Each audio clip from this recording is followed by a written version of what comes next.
Hello law warriors and welcome to our channel of coffee and clauses, जहां पर हम अपनी कॉफी के साथ various provisions of the bare cup से डिस्कस करते हैं।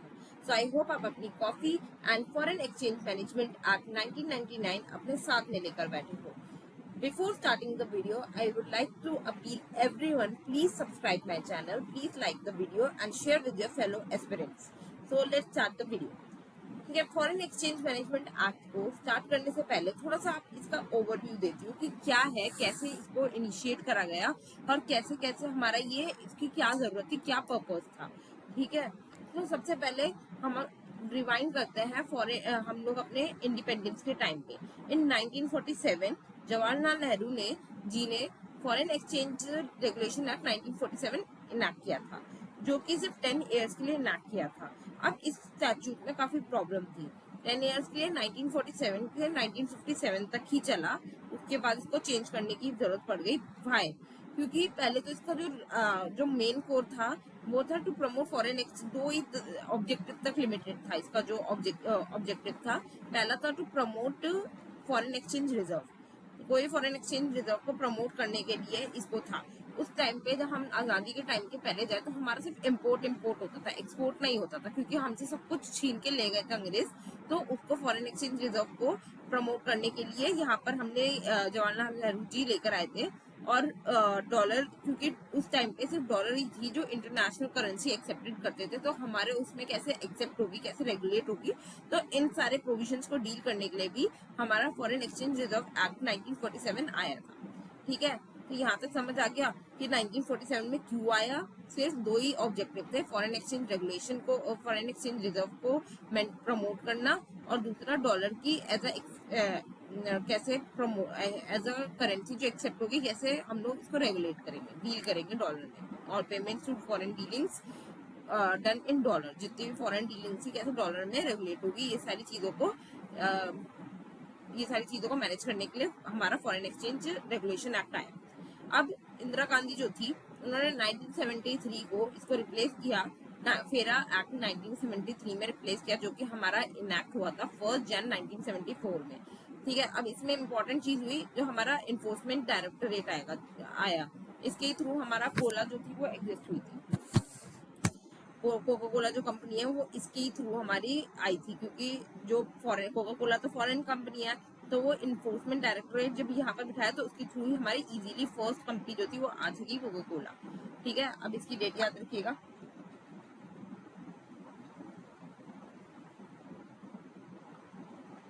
एक सेकेंड ना, मैं निकाल लू फेमा एक्ट 1999 का। हाँ, फिर उसके बाद अटल बिहारी वाजपेयी ने, इसमें भी काफी लकूना थे, बिकॉज हमारा 1991 में एलपीजी आ गया था, हमारा लिबरलाइजेशन, प्राइवेटाइजेशन एंड ग्लोबलाइजेशन। तो अब उसको करने के लिए कुछ नए एक्ट चाहिए थे। तो अटल बिहारी वाजपेयी जी ने 1 जून 2000 में क्या कहते हैं, हमारा फॉरेन एक्सचेंज मैनेजमेंट एक्ट में 1991 में ग्लोबलाइजेशन और टू सिंप्लीफाई फॉरेन इन्वेस्टमेंट को लेकर आई। ये क्या कहते हैं, ये हमारा फेमा एक्ट आया। अब इसमें क्वेश्चन बनता है, फेमा एक्ट रिप्लेसेस, तो काफी बार फेरा एक्ट 1947 दे रखा है, तो आपको याद रखना है फेरा एक्ट 1973 में हमें को रिप्लेस किया था फेमा एक्ट 1999 में, जिसकी एनफोर्समेंट डेट थी 1 जून 2000। ठीक है, मेन क्या था कि सिंप्लीफाई फॉरेन इन्वेस्टमेंट हमारे इजीली आ पाए, और ताकि हम फॉरेन क्या कहते हैं, फॉरेन कंपनीज इजीली हमारे देश में एक्स्टैब्लिश कर पाए, और फिर उसके बाद रेगुलेट कर पाए, और हम भी उसके लुत्फ उठा पाए। ठीक है, अब इसका डिफरेंस एक बार देख लेते हैं। जब आप भी फेरा और फेमा का डिफरेंस सोचेंगे तो याद रखिएगा, फेरा एक स्ट्रिक्ट पेरेंट की तरह था, स्ट्रिक्ट पेरेंट की यहाँ नहीं जाना वहां नहीं जाना। फिर फेमा जो था वो बहुत लिबरल पेरेंट की तरह था, कहता था कि आप जाओ, आप कमाओ, आप बहुत सारी अपॉर्चुनिटीज खींच के लाओ, ये सब। ठीक है, FERA to conserve foreign exchange foreign resources, ये सिर्फ पैसे कमाने से मतलब रखता था कि हमारे पास जो फॉरेन एक्सचेंज है, रिजर्व है, उसको हम कैसे और बचा सकते हैं।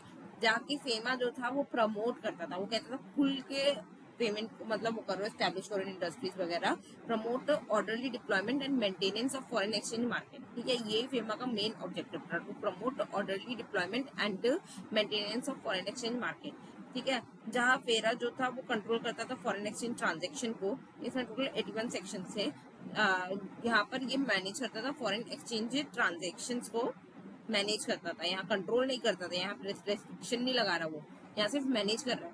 तो ये फॉरेन एक्सचेंज ट्रांजेक्शन को यहाँ पर टोटल 49 सेक्शन थे, कंपाउंडिंग नहीं था, कंपाउंडिंग है। ठीक है, अब जो भी मिनिस्ट्रीज जो है जो फेमा को रेगुलेट करती है वो कौन कौन सी है। मेन जो हमारी डेजिग्नेटेड अथॉरिटी है जो हम आगे पढ़ेंगे वो है हमारी आरबीआई। आरबीआई हमारी फेमा को रेगुलेट करती है, पर और भी है यहाँ पर इन्फोर्समेंट डायरेक्टोरेट हो गई, ईडी हो गई, ठीक है, और फॉरेन इन्वेस्टमेंट प्रमोशन बोर्ड भी है एक, FIPB। तो फिर इससे ये फेमा मिनिस्ट्री जो है वो रेगुलेट होती है। ऑब्जेक्टिव मैंने आपको बता दिया, to manage, to promote orderly deployment and maintenance of foreign exchange market. ठीक है, ये बहुत इंपॉर्टेंट ऑब्जेक्टिव है। फेमा में टोटल सेक्शंस कितने हैं? 49। टोटल चैप्टर कितने हुए? 7। तो ये पूरा हमारा फेमा का ओवरव्यू हुआ।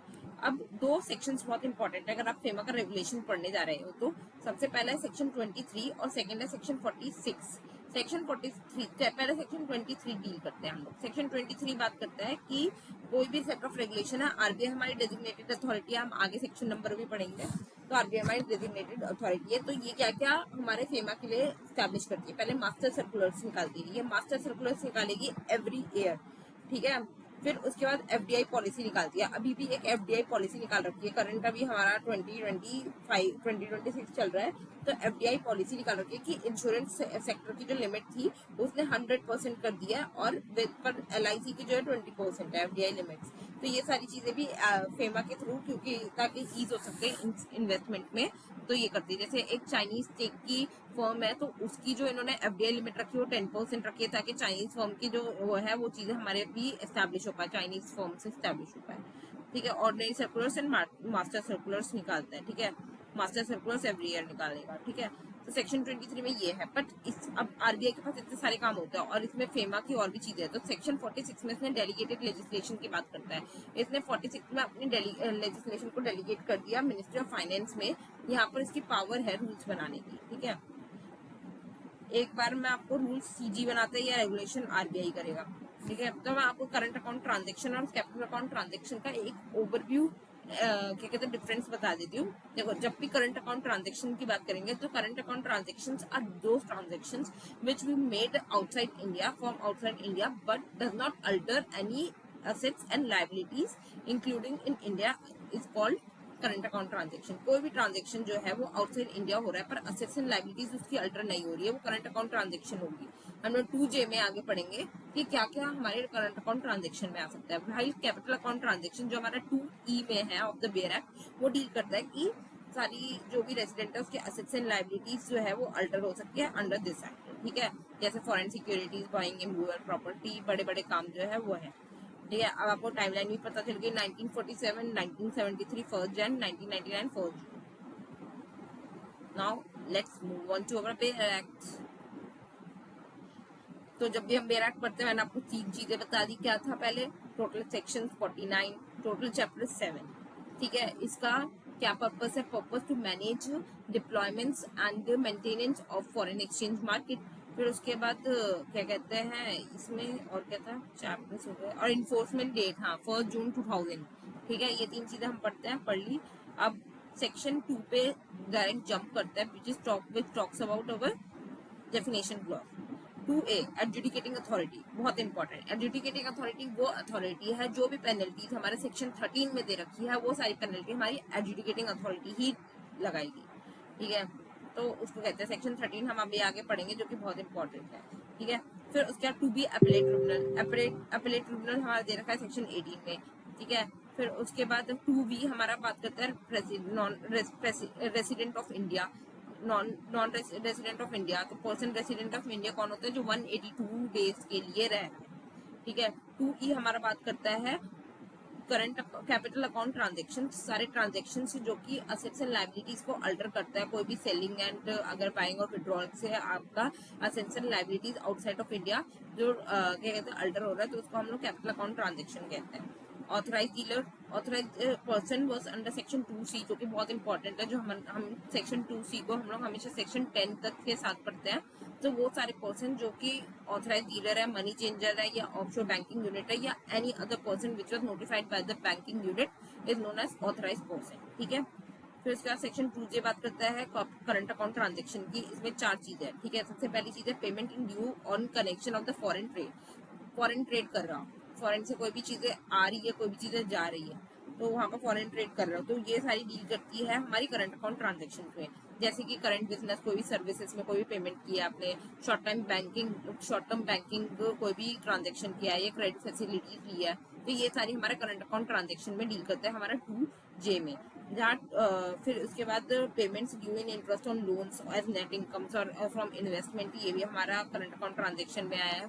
कोई भी आप लोन ले रहे हो, उसका इंटरेस्ट पे कर रहे हो बाहर, तो ये करंट अकाउंट ट्रांजेक्शन में ही आएगा, ठीक है। रेमिटेंसेज आएगा, अगर आपको कोई भी स्पाउस या फिर कोई भी मदर या फादर रह रहा है, आप उनको पेमेंट कर रहे हो, तो वो सारे remittances of living expenses and parents, spouse and children residing abroad, ये सारे आएंगे।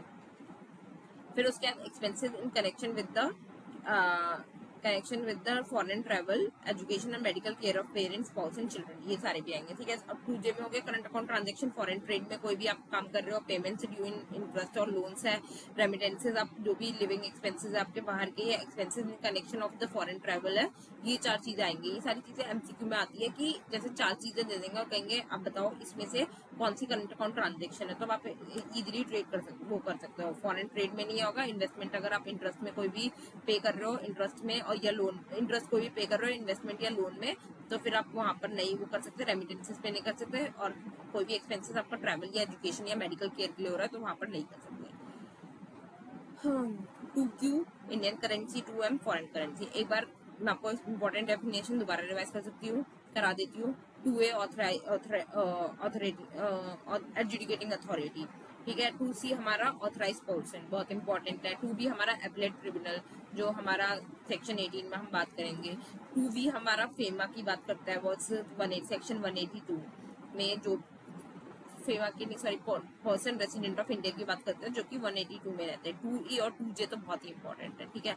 अब हम एक बार इसको 2E हम लोग पढ़ते हैं हमारा सेक्शन 2J हम पढ़ते हैं सेक्शन 5 के साथ, और 2E हम पढ़ते हैं सेक्शन 6 के साथ। पहले सेक्शन 3 करते हैं। देखो, स्पेशल ऑथराइजेशन चाहिए होता है आपको कोई भी ट्रांजेक्शन की, अगर कोई भी स्पेशल ऑथराइजेशन यहाँ पर चाहिए, जनरल परमिशन चाहिए, तो कौन देगा? RBI देगा, ठीक है। सेक्शन 10 अंडर सेक्शन 10 ये भी कोई भी ऑथराइज पर्सन को अपॉइंट करेगा, क्योंकि RBI के पास इतने सारे काम होते हैं। आपको क्या, आपके क्या सिर्फ ऑथराइजेशन पर्सन, मतलब हर बंदे इतने ज्यादा लोग ट्रांजेक्शन करते हैं बाहर से, इम्पोर्ट और एक्सपोर्ट होता है, क्या उसको ऑथराइजेशन देता रहेगा? तो वो सेक्शन 10 में ऑथराइज पर्सन को अपॉइंट करता है। तो और 2C में देखा है हम लोग कौन कौन हो सकता है ऑथराइज पर्सन, ठीक है। फिर उसके बाद कौन किस चीज पे अथॉरिटी दे सकता है? Deal in transfer of foreign exchange, यानी foreign security by being authorise person से यहाँ पर चाहिए। कोई भी अगर आप ट्रांसफर और फॉरेन एक्सचेंज कर रहे हो, फॉरेन सिक्योरिटी में कर रहे हो, तो आपको ऑथराइजेशन चाहिए RBI का।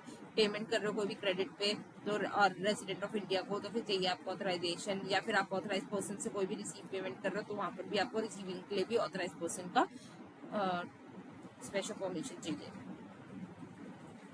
एक बार मैं सेक्शन 3 आपको पढ़ के बता देती हूँ।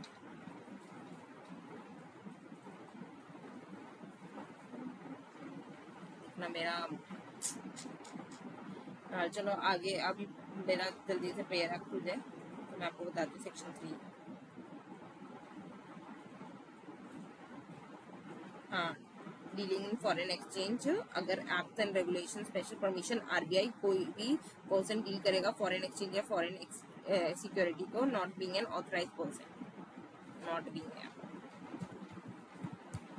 N authorise person foreign exchange या फॉरेन सिक्योरिटी में डील कर रहा है, तो आपको ऑथराइजेशन चाहिए। कोई भी पर्सन पेमेंट कर रहा है क्रेडिट पे, रेजिडेंट आउटसाइड ऑफ इंडिया, तो चाहिए आपको रिसीव और otherwise through an authorise person any payment on behalf of the person resident of India, कोई भी आपको रिसीव नहीं हो रहा तो ऑथराइजेशन चाहिए, ठीक है।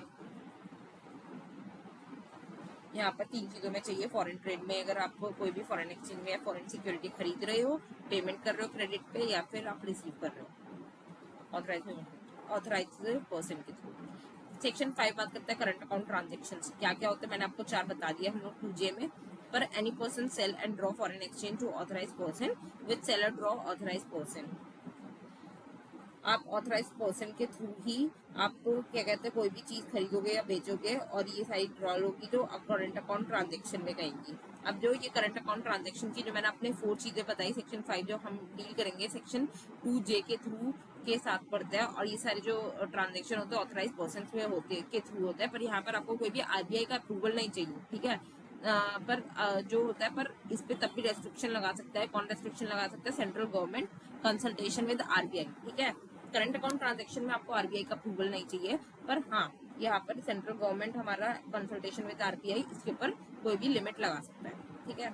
अब सेक्शन 6 हमारा बात करता है current capital account transaction. Capital account transaction में लिमिट्स लगेगी। अब आप पहले क्लास ऑफ कोर्स पहले क्या होगा, सबसे पहले आप ये सोचो कैपिटल अकाउंट ट्रांजेक्शन आप करने जा रहे हो, ठीक है। अब आपको क्या करना है कि क्या कहते हैं डेट इंस्ट्रूमेंट में करना है। डेट इंस्ट्रूमेंट मतलब इक्विटी या फिर शेयर, नहीं सॉरी बॉन्ड्स, डेट इंस्ट्रूमेंट है ना मैंने, हाँ डेट इंस्ट्रूमेंट कोई भी बॉन्ड्स या फिर कोई भी छोटी छोटी चीज है तो उसमें डील करना है, तो वहां पर आपको चाहिए क्या कहते हैं किसका ऑथराइजेशन चाहिए? RBI consultation of the central government. कोई भी क्लास बताएगी इन डेट इंस्ट्रूमेंट्स की, ठीक है। लिमिट बताएगी फॉरेन एक्सचेंज की आप कितने कर सकते हो, और कोई भी कंडीशन है तो सच ट्रांजेक्शन में बताएगी, ठीक है। RBI with consultation with debt instrument.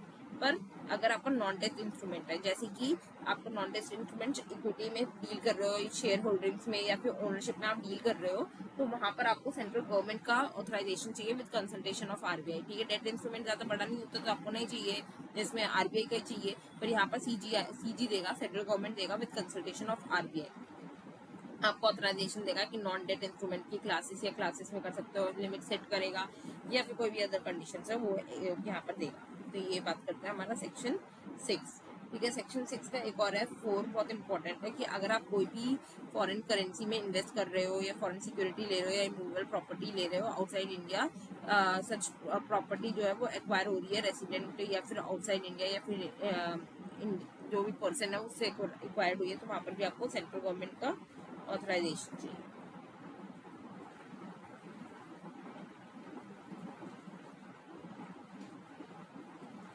अब इसमें एक बात करते हैं, for this purpose this section debt instrument shall mean the instrument as be determined by the central government in consultation of RBI, ठीक है। डेट इंस्ट्रूमेंट वो इंस्ट्रूमेंट होंगे जो सेंट्रल गवर्नमेंट जो कंसल्टेशन विद आरबीआई के कहेंगे कि ये डेट इंस्ट्रूमेंट हो सकता है, मतलब ये नोटिफिकेशन निकालेंगे कि ये डेट इंस्ट्रूमेंट है, आप इसमें डील करते हो, ठीक है। वैसे तो इसमें ऑथराइजेशन किसका चाहिए होगा? आरबीआई का चाहिए होगा, पर अगर आपको बताना है कि डेट इंस्ट्रूमेंट क्या क्या होंगे तो सेंट्रल गवर्नमेंट बताएगा, ठीक है। सेक्शन 7 बात करते हैं कि अब आप जिस प्रोडक्ट्स में एक्सपोर्ट या डील करोगे तो उन सब के लिए आपको पहले होगा कि आपको अपने पूरे बताना पड़ेगा सेंट्रल गवर्नमेंट को कि आप इसमें इन पे डील कर रहे हो, तो उसमें आपको करेक्ट वैल्यू डिस्क्लोज करनी पड़ेगी गवर्नमेंट को कि आप इन एक्सपोर्ट कर रहे हो, इन गुड्स में एक्सपोर्ट कर रहे हो, ठीक है। सेक्शन 7 हो गया। सेक्शन 8 ज्यादा इंपॉर्टेंट नहीं है। सेक्शन 9 भी इंपॉर्टेंट नहीं है, एग्जामिशन की बात करता है, realisation and repatriation in certain cases की बात करता है।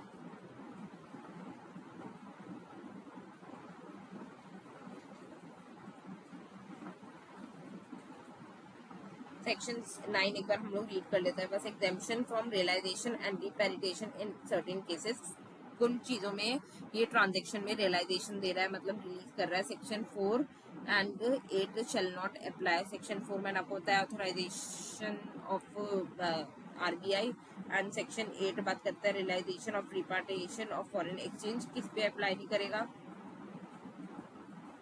Possession of foreign currency and foreign coins by any person, such limit RBI, अगर आरबीआई ने कोई लिमिट वो कर रखी है foreign currency and foreign coins को होल्ड करने की तो उस पर नहीं होगा। Foreign currency account held and operated by such person and class of person, limit RBI set करेगा। Foreign exchange acquired by the RBI by 8th day of 19 July 1947, ठीक है। ये सारी कुछ कंडीशंस है, 4 दे रखी है, आप देख लीजिएगा सेक्शन 9 में कि वो उसके ऊपर रियलाइजेशन सेक्शन 4 और सेक्शन 8 नहीं होगा कि अगर कोई भी आपके पास फॉरेन पॉइंट्स है तो फिर उसके ऊपर एक लिमिट सेट कर रखी है तो वहां पर नहीं होगा। फॉरेन एक्सचेंज एक्वायर्ड अगर आपने करा है कोई भी for the person special in the performance of the special permission of the RBI तो नहीं होगा आपके ऊपर ये अप्लाई। तो आप देख लीजिएगा सेक्शन 9। हम पढ़ते हैं सेक्शन 10 की तरफ जो कि ऑथराइज पर्सन की बात करता है। चैप्टर 3 को पहुंच गए हम लोग। चैप्टर 3 में ऑथराइज पर्सन की बात करता है। आरबीआई में an application made on this behalf authorise any person known as authorise person to deal with foreign exchange and foreign securities authorise. अब इसमें बोल रहा है आरबीआई जो है वो कोई भी पर्सन को ऑथराइज पर्सन बताएगा, कोई भी अपॉइंट करेगा एप्लीकेशन के थ्रू ऑथराइज पर्सन को। ऑथराइज पर्सन सेक्शन 2C में है हमारा ऑथराइज डीलर हो सकता है, मनी चेंजर हो सकता है, ऑफशोर बैंकिंग यूनिट हो सकता है और any other person banking unit में हो सकता है। ठीक है, ऑथराइजेशन का यही मतलब है। फिर उसके बाद इसमें ज़्यादा इम्पोर्टेंट नहीं है, ऑथराइज पर्सन का पॉइंट हो गया। अब हम सीधे चलते सेक्शन 13 जो हमारा बहुत इम्पोर्टेंट है। ऑथराइज पर्सन में सिर्फ सेक्शन 10 ही है, पावर कुछ है तो आपको एक बार रीड कर लेना, पावर है, बट इतना इम्पोर्टेंट नहीं है वो प्रीलिम्स के पॉइंट ऑफ व्यू से। आप देख रहे हैं सेक्शन 13 बात करता है हमारा पेनल्टीज की, बहुत इंपॉर्टेंट। ठीक है, सबसे पहले है अगर आप कोई भी इस प्रोविजंस में दे रखा है, कोई भी रूल्स और रेगुलेशंस कंट्रवेन कर रहे हो, और कोई भी जो भी ऐसे रेगुलेशंस है, जैसे आप करंट अकाउंट या कैपिटल अकाउंट ट्रांजेक्शन कर रहे हो विदाउट ऑथराइजेशन ऑफ आरबीआई, तो वहां पर आपको पेनल्टी कितनी लगेगी? Penalty thrice as much as contravention. कितना भी अमाउंट आपने कॉन्ट्रवेंशन किया उसका थ्राइस लग जाएगा, अगर आपने कोई भी इस एक्ट का कोई भी रेगुलेशन या रूल वो करा है, कॉन्ट्रवेन करा है। और अगर ये क्वान्टिफाइएबल है, मतलब आप अगर इसको क्या कहते हैं मतलब क्वांटिफाई कर सकते हो, तो 2 लाख रुपए लगेंगे। और अगर नहीं क्वांटिफिएबल है तो सच क्वांटिफिएबल है तो 2 लाख रुपए लगेंगे। और अगर कॉन्ट्रवेंशन जो है वो कंटिन्यू हो रहा है तो 5,000 रुपीज लगेंगे। ठीक है, एक बार मैं पढ़ लीजिए। सेक्शन 13 बात करता है हमारा पेनल्टीज की। अगर आप कोई भी कॉन्ट्रवेन कर रहे हो इस एक्ट में, तो आप लाइबल हो पेमेंट के मतलब थ्राइस द सम कॉन्ट्रवेंशन जो हो रखा है। अगर आपका quantifiable such amount is quantifiable, अगर क्वांटिफिएबल नहीं है तो 2 लाख रुपए आप दोगे। क्या कहते हैं इसकी हम लोग मान के चलेंगे 2 लाख की वो है। ठीक है, अप टू थ्राइस जब क्वांटिफिएबल हो, 2 लाख जब क्वांटिफिएबल नहीं हो, और 5,000 रुपीज अगर आप कंटिन्यू कर रहे हो उस क्राइम को। ठीक है, सेक्शन 1A जो है वो फाइनेंस एक्ट से इंसर्टेड हुआ। तो यहाँ पर क्या बोलता है, अगर फॉरेन एक्सचेंज सिक्योरिटी मूवेबल जो है वो आउटसाइड इंडिया है और एग्रीगेट वैल्यू उसके थ्रेशोल्ड से, जो आरबीआई प्रिस्क्राइब कर रहा है अंडर सेक्शन 37A से, उसके थ्रेशोल्ड से ज्यादा जा रही है, तो आप उस जो प्रॉपर्टी है उसका थ्राइस द सम तो एक तो पे करोगे, और आप उस कंट्रवेंशन की वजह से कन्फिस्केशन ऑफ द प्रॉपर्टी भी हो जाएगा जो आउटसाइड ऑफ इंडिया रह रही है। ठीक है, 1C हमारा बात करता है इम्प्रिजमेंट की। इम्प्रिजमेंट यहाँ पर आपको दे रखी है कोई भी 5 years प्लस फाइन की, पर एक बार रीड कर लेते हैं। Any person found to have acquired any foreign exchange, foreign security और immovable property situated outside of India, aggregate value threshold as prescribed up to the provision 37A में prescribe कर रखी है इस प्रोविजन की थ्रेशोल्ड लिमिट। तो penalty कितनी impose होगी आपको ऊपर 1A में बता रखी है, जो मैंने आपको बताई कि क्या कहते हैं 3 टाइम्स होगी उस प्रॉपर्टी की, और कन्फिस्केशन हो जाएगा 5 years का, उसको डिटेंशन भी मिलेगा। सेक्शन 1D में बात करता है कि no court shall take cognizance of an offence under section 1C of section 13 except as on complaint writing. अब यहाँ पर क्या होगा, अब आपको सेक्शन 1A और 1B में और 1C में आपको बता दिया कि ऐसे है कि किसी बंदे ने के पास कोई फॉरेन एक्सचेंज है, फॉरेन सिक्योरिटीज है, ये इमूवेबल प्रॉपर्टी है। अब ये कैसे पता लगेगा, ये कैसे कंप्लेंट लेगा? तो कंप्लेंट होगी राइटिंग में असिस्टेंट डायरेक्टर के थ्रू। ठीक है, राइटिंग हो गया असिस्टेंट डायरेक्टर के थ्रू। ठीक है, और कॉन्ट्रवेंशन सेक्शन 2 बोलता है adjudicating authority at judging any contravention of subsection 1। Subsection 1 का कोई भी कॉन्ट्रवेंशन होता है कि पेनल्टी पे नहीं करता है वहां पर, तो impose the contravention direct to currency security और मनी प्रॉपर्टी।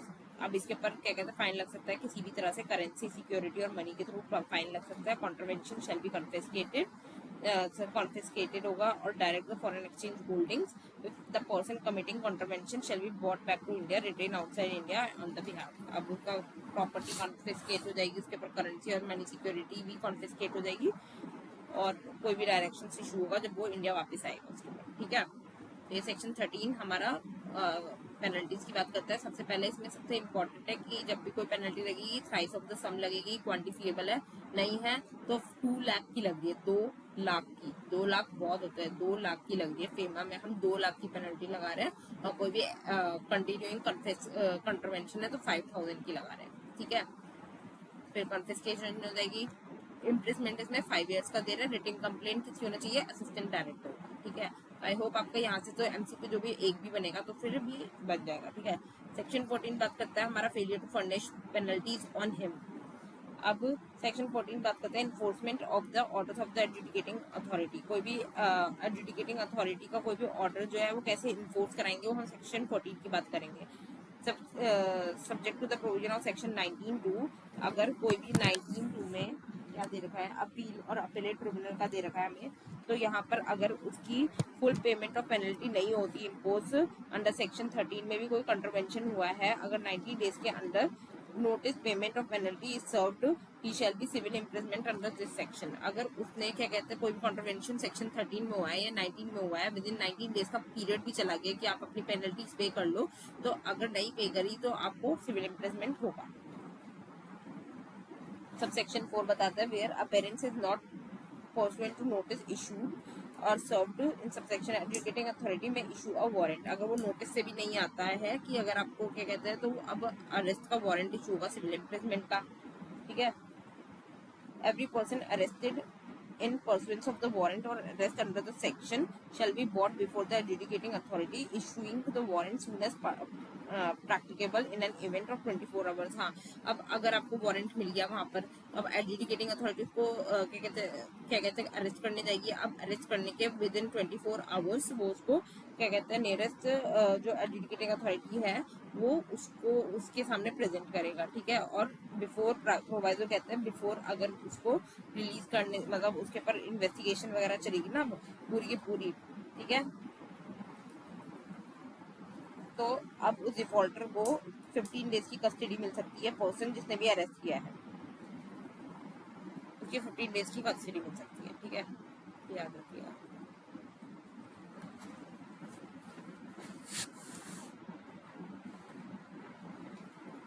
एक बार रीड कर देती हूँ मैं आपको। Provided order giving order to give a defaulter of opportunity satisfying the earliers the adjudicating authority में make order of detention leave the defaulter in the custody of the officer arresting him officer to specified not exceeding 15 days release him on furnishing security. अब फिर उसके बाद 15 days के लिए इसको रखा, furnish कर देंगे सिक्योरिटी पे सेटिस्फैक्शन ऑफ एडजुडिकेटिंग अथॉरिटी की वो अपेयर होगा अपने स्पेसिफाइड पीरियड के लिए और अरियर्स के लिए वो अपेयर होगा तो उसको सिक्योरिटी पे रिलीज कर देंगे। सबसेक्शन 10 बात करते हैं adjudicating authority does not make an order detention and subsection he shall B if the defaulter is under arrest direct his release. अगर एडजुडिकेटिंग अथॉरिटी कोई भी डिटेंशन का ऑर्डर नहीं देती तो फिर वो अरेस्ट का ऑर्डर नहीं देती है तो वो रिलीज हो जाएगा, ठीक है। Every person is detain in civil person execution of certificate उसको मिलेगा, एग्जीक्यूशन ऑफ डिटेन करा जाएगा। अब वो सर्टिफिकेट जो होगी वो डिमांड करेगा 1 crore rupees up to 3 years. 3 years तक उसको 1 करोड़ रुपीज देनी पड़ेगी और 3 ईयर्स तक अगर उसका 3 ईयर्स तक का इम्प्रिजमेंट था तो 1 करोड़ रुपीज देनी पड़ेगी। और अगर एनी अदर केस है अगर 1 करोड़ का था सॉरी अगर उसका अमाउंट जो है वो अगर डिफॉल्ट हो रहा है 1 करोड़ तक तो उसको 6 मंथ्स की जेल लगेगी, ठीक है। पर अबव 1 करोड़ है तो 3 ईयर्स की जेल लगेगी, ठीक है। सिंपल सी बात है ये।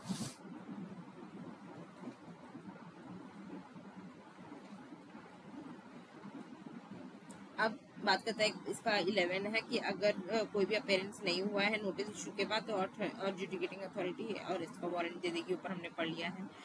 सेक्शन 12 बात करते हैं defaulter release from detention under this section shall not mainly by the reason of his release and discharge from his liability of the arrears certificate of execution. ये बेकार है। सेक्शन 14 बात करते हैं, देखो बता दिया पेनल्टीज कितनी होगी अगर उसने सेक्शन 13 का या सेक्शन 19 का कोई भी कॉन्ट्रवेंशन किया है तो 90 डेज के अंदर उसको नोटिस जाएगा कि आपको सिविल इम्प्रिजमेंट हो जाएगा अगर आप नहीं आए। अगर वो नोटिस नहीं को करा तो आपका वारंट भेज देंगे सब सेक्शन 4 में। अब वारंट भेजा, अरेस्ट हुआ, अरेस्ट आपको 24 के आवर्स के अंदर उसको एडजुडिकेटिंग अथॉरिटी के सामने लाना है। और कस्टडी कितनी ले सकता है अरेस्टिंग ऑफिसर 15 डेज की ले सकता है। फिर उसके बाद एग्जीक्यूशन ऑफ सर्टिफिकेट मिलेगा अगर वो डिटेन्ड है और उसके बाद वो सिक्योरिटी देकर वो क्या कहते हैं बाहर भी निकाल सकता है। अगर उसको 6 मंथ्स की इम्प्रिजमेंट हुई है अप टू 1 करोड़ का डिफॉल्ट हुआ है उसका पेमेंट का तो 6 मंथ्स की जेल जा सकता है और अगर 1 करोड़ से ऊपर हुआ है तो 3 ईयर्स की जेल जाएगा।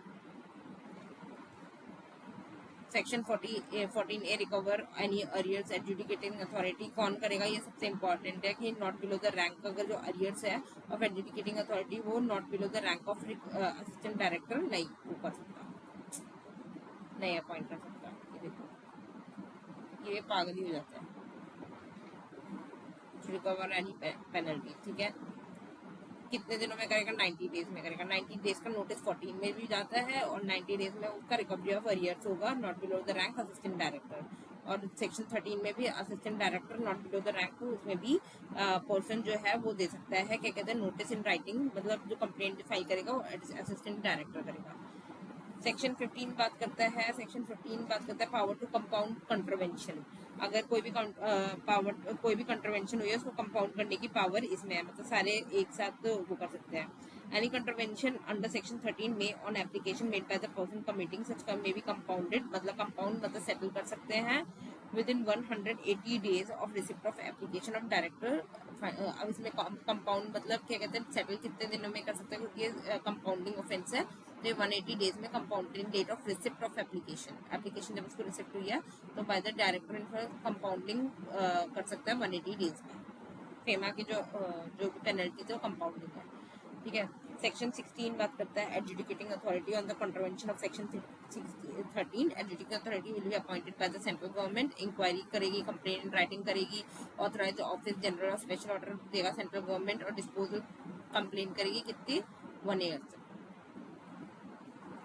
एडजुडिकेटिंग अथॉरिटी अपॉइंट हो गई सेक्शन 16 में। सेक्शन 17 में अपील जाएगी। अब इसके एडजुडिकेटिंग अथॉरिटी का क्या कहते हैं, जो हमने वो पूरा गया कंप्लीट, ठीक है, कंपाउंड भी हो रहा है 180 डेज में, फिर उसके बाद 1 ईयर में कंप्लीट होना है इसका, ठीक है। टाइमलाइन दे रखी है, एडजुडिकेटिंग अथॉरिटी कंप्लीट करेगी सारी कंप्लेंट जो भी राइटिंग में आई है। कौन कंप्लेंट करता है, असिस्टेंट डायरेक्टर करता है। अब इसके अपील के थोड़ा सा पढ़ लेते हैं, फिर हम लोग जो जो अलग जो होंगे वो अलग पढ़ेंगे। डायरेक्टरेट एनफोर्समेंट, इसके मैंने पढ़ाई नहीं है नोट्स, ठीक है। आप लोग यहाँ तक अपील तक ही पढ़ेंगे आज, ठीक है। अपील जाएगी सबसे पहले सेक्शन 17 में किसको अपील जाती है, स्पेशल डायरेक्टरेट को जाती है। Central government shall by notification appoint special directorate. Special directorate central government करेगा अपील सुनने के लिए, एडजुडिकेटिंग अथॉरिटीज की अपील सुनने के लिए, और स्पेसिफाई करेगा certain notification matter places relation of the special director, कितनी एक्सरसाइज करेगा, कितनी जुरिडिक्शन एक्सरसाइज करेगा, वो भी सेंट्रल गवर्नमेंट ही बताएगा। Any person aggrieved of the order of the adjudicating authority, तो assistant being an assistant director enforcement, अगर कोई भी निराशाजनक है अपने क्या कहते हैं एडजुडिकेटिंग अथॉरिटी के ऑर्डर से और इन्फोर्समेंट स्पेशल इन्फोर्समेंट डायरेक्टर के ऑर्डर से, तो ये अपील जाएगी स्पेशल डायरेक्टरेट के पास, ठीक है। अब कितने दिनों में अपील जाती है, 45 डेज में जाती है, बहुत इंपॉर्टेंट है। 45 days from the date of order appeal जाएगी, ठीक है। फिर उसके बाद अपील टू स्पेशल डायरेक्टर, इन सब की अपील जा सकती है, एडजुडिकेटिंग अथॉरिटी, असिस्टेंट डायरेक्टर का कोई भी ऑर्डर है, और या फिर इन्फोर्समेंट डायरेक्टर का कोई भी ऑर्डर है, ठीक है। सेक्शन 18 तो मैंने लिखा नहीं इसमें, appellate tribunal and appellate tribunal consisted under section 1 section 12 of the smuggler shall on appellate tribunal establish होगा सेक्शन 18 में फाइनेंस एक्ट के थ्रू, फाइनेंस एक्ट के थ्रू होता है, ठीक है। अब ये एडजुडिकेटिंग अथॉरिटी जो हमारी एस्टैब्लिश हुई है सेंट्रल गवर्नमेंट करेगी, सेंट्रल गवर्नमेंट इसकी रिस्ट्रिक्शन वो जुरिडिक्शन बताएगी सेक्शन 17 में। सेक्शन 19 में appeal to the appellate tribunal the central government adjudicating authority. मैंने सेक्शन 19 क्यों डाला,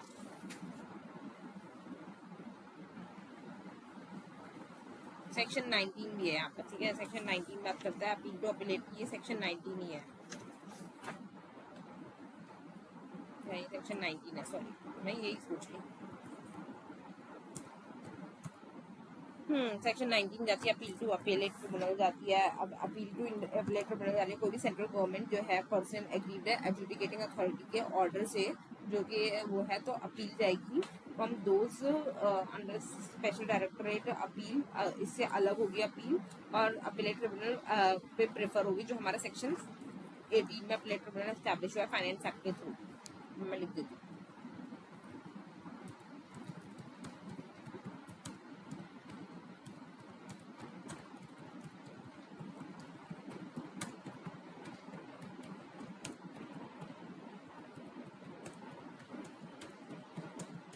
ठीक है। फाइनेंस एक्ट के थ्रू जो भी अपीलेट ट्रिब्यूनल एस्टैब्लिश हो रहा है तो वहां पर अपील जाएगी। अभी कितने पीरियड्स में जाती है, 45 डेज के अंदर जाती है ऑर्डर जो भी एडजुडिकेटिंग अथॉरिटी दे रही है, और ये एक्सपीडिशियसली इसको डील करना है 180 डेज के लिए। तो ये दो इंपॉर्टेंट चीज है, इसमें ज्यादा कुछ ऐसे वो नहीं है इंपॉर्टेंट कि 180 डेज में इसको 45 डेज में अपील जा सकती है और 180 डेज में इसको एडजुडिकेट करना है। अब दूसरा इंपॉर्टेंट है कि appeal to high court section 60 days में हाई कोर्ट में जाएगी, ये इम्पोर्टेंट है। 60 में हाई कोर्ट में जाती है। फॉर द पीरियड 60 भी इसमें हम लोग इंक्रीज कर सकते हैं। Section 37 power of search directorate enforcement section 36 में है, ठीक है। Duration of the sunset clause भी एक बार देख लीजिएगा फेरा का।